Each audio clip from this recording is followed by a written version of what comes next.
నమస్కారం. Doctor BR Ambedkar ఈ దేశంలో ఉన్న కుల వ్యవస్థ గురించి చాలా ఆవేదన పడ్డాడు.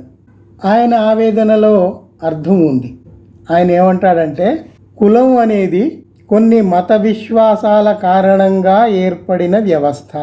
ఆ మత విశ్వాసాలకు శాస్త్రాల మద్దతు ఉంది. ఆ శాస్త్రాలు వారికి దైవ సమానులైన ఋషులచే ప్రసాదింపబడినవి అని ప్రతీతి.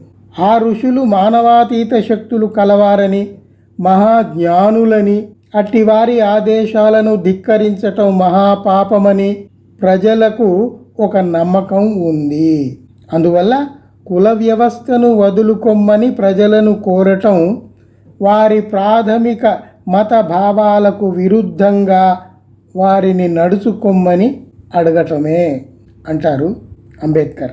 ఇంకా ఏమంటారంటే, కుల నిర్మూలన సంస్కరణ చాలా మహత్తరమైనది, చాలా వరకు అసాధ్యమైనది కూడా కావచ్చు.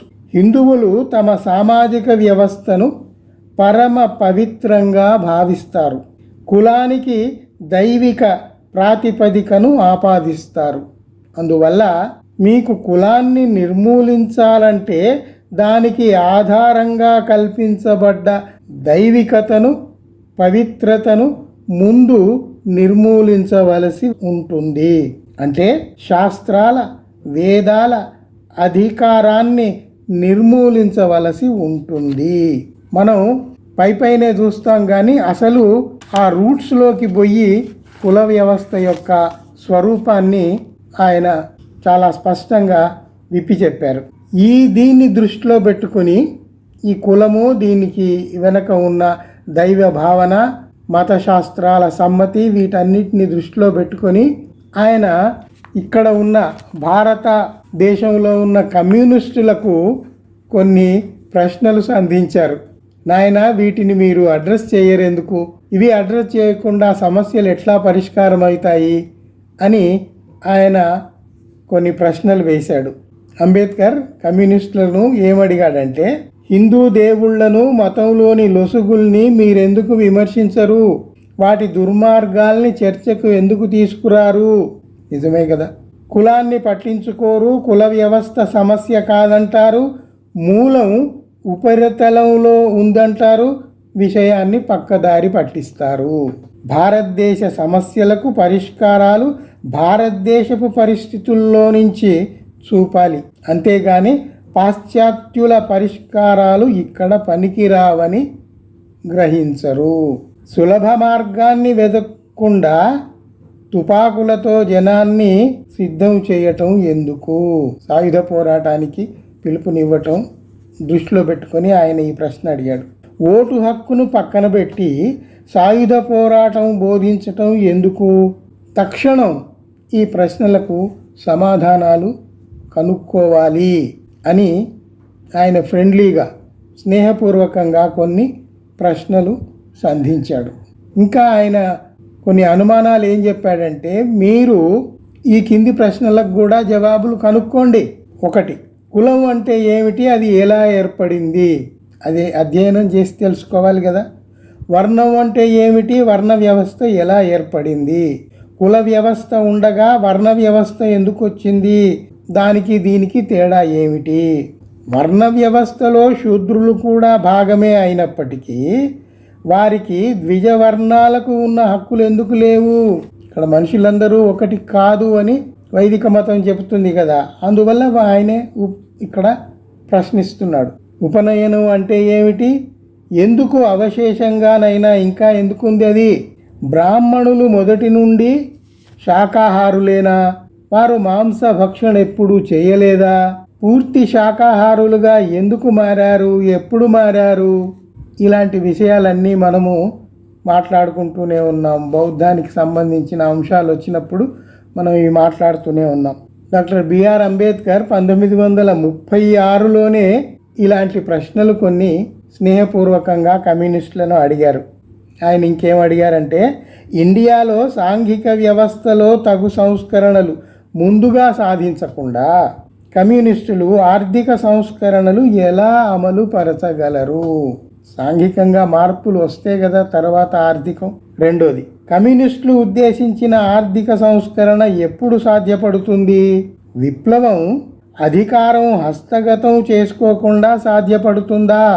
ముందు అధికారం చేతిలోకి వస్తే మనం కావలసిన విప్లవాలు మార్పులన్నీ మనం అప్పుడు చేయొచ్చు, కానీ అధికారానికి అతి దూరంగా ఉండి విప్లవం అని మాట్లాడటం అర్థం లేదు కదా అన్నది ఆయన ఆవేదన. విప్లవం తేవటానికి ఇండియాలో కార్మిక వర్గ ప్రజలంతా, అంటే అన్ని కులాలకు చెందిన వారు ఆ విప్లవానికి మద్దతు ఇస్తారా? ఎందుకు అంటే కార్మిక వర్గం అనగానే అందులో శూద్రులు ఉంటారు, అస్పృశ్యులు ఉంటారు, ఆదివాసీలు ఉంటారు, అంతేకాకుండా ద్విజ వర్గానికి చెందిన పేదలు కూడా ఉంటారు. వాళ్ళు పేరుకే అగ్రవర్ణం కానీ వాళ్ళు పేదలు, మరి వాళ్ళు కూడా కార్మికులుగా ఉన్నారు. వాళ్ళంతా కలిసి ఈ పోరాటంలో ముందుకొస్తారా? వాళ్ళ మధ్యన ఈ భేదాలు లేవా? అగ్రకులం నిమ్నకులం అనే ఈ తారతమ్యాలన్నీ అంతరించిపోయి మనమంతా కార్మికులం అన్న ఐక్య భావన వాళ్ళకు వచ్చిందా అని ఆయన అనుమానం. ఇండియాలో పేదవారైన కార్మిక వర్గం పేద ధనిక అనే వర్గభేదాన్ని తప్ప మరే విభేదాలను పాటించటం లేదా? అందరూ పేదలే, కానీ అందులోనే భేదాలు ఉంటున్నాయి కదా. అదిగో వాడు ఆ కులం వాడు, వీడు ఈ కులం వాడు, వాడు ఆ మతస్థుడు ఈ మతస్థుడు అనే భేదాలు ఎందుకు? అది ముందు పోవాలి కదా. మనుషులందరూ ఒక్కటి అన్న భావన రావాలి కదా అన్నది ఆయన ఆవేదన. అలాంటి విభేదాలు ఎన్నో స్పష్టంగా కనిపిస్తున్నప్పుడు వాళ్ళంతా కలిసి ధనిక వర్గానికి వ్యతిరేకంగా ఎలా ఏకం కాగలుగుతారు? ముందు వాళ్ళ మధ్యలో ఉన్న భేదాలన్నీ పోవాలి కదా. శూద్రులు ఉన్నారు, అస్పృశ్యులు ఉన్నారు, ఆదివాసీలు ఉన్నారు, వీళ్ళందరిలో ద్విజవర్గానికి తేడాలు ఉన్నాయి. మరి వీళ్ళ మధ్యలో ఈ తేడాలన్నీ పోయి మనమంతా ఒక్కటి అన్న భావన వచ్చినప్పుడు కదా కలిసి ఏకోన్ముఖంగా పోరాడడానికి ఉద్యమిస్తారు అన్నది ఆయన భావన. కార్మిక వర్గం అంతా ఏకం కాకపోతే, ఏకోన్ముఖంగా పోరాడటానికి ఉద్యమించకపోతే విప్లవం ఎలా వస్తుంది అని అంబేద్కర్ ప్రశ్నించారు. కమ్యూనిస్టులు నిజాయితీగా ఉండాలి, తప్పుడు విషయాలు జనానికి బోధించవద్దు. హిందూ మనువాదులు వాళ్లకు చేతనైనంత మోసం వాళ్ళు చేస్తూనే ఉన్నారు. అందువల్ల కమ్యూనిస్టులైన వారు దయచేసి ప్రజలను మోసగించకండి, వాస్తవాలు తెలుసుకోండి, ఈ భూమి మీద ఇక్కడి సమస్యల్ని అర్థం చేసుకొని ఇక్కడనే పరిష్కారాలు వెతుక్కునే ప్రయత్నం చెయ్యండి అని ఆయన స్నేహపూర్వకంగా కొన్ని ప్రశ్నలు సంధించారు. అవి సబబుగా అనిపించాయి. ఇప్పుడు చాలామంది పోరాటాలు అంటారు, కానీ ఆ మూలాల్లోకి పోయి ఆ బేసిక్ విషయాలు అడుగున ఏవైతే ఉన్నాయో వాటిని మాత్రం అడ్రస్ చేయరు. ఇప్పుడు ఫెమినిస్టులు ఉన్నారనుకోండి, ఎంతసేపు మగ జాతిని ద్వేషించటం సరే, అసలు అది ఎట్లా వచ్చింది? మనువాదం ఎప్పుడు మొదలైంది? ఇన్ని శతాబ్దాలుగా ఈ సమాజంలో వాళ్ళు ఎట్లా అధికారం చెలాయిస్తున్నారు, మెదళ్లను ఎట్లా కలుషితం చేసి పెట్టారు అనేది వీళ్ళు మాట్లాడతారా? మాట్లాడరు.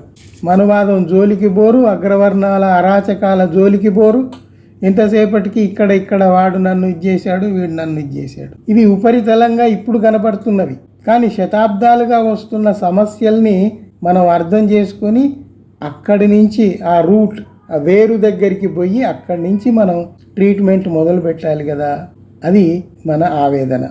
నాకు ఈ అంబేద్కర్ ప్రశ్నలు కనబడితే మీతో పంచుకుందాం అనిపించి చెప్పాను. మీరు కూడా వీటి గురించి లోతుగా ఆలోచించి చూడండి. ప్రస్తుతానికి ఇంతే, సెలవు.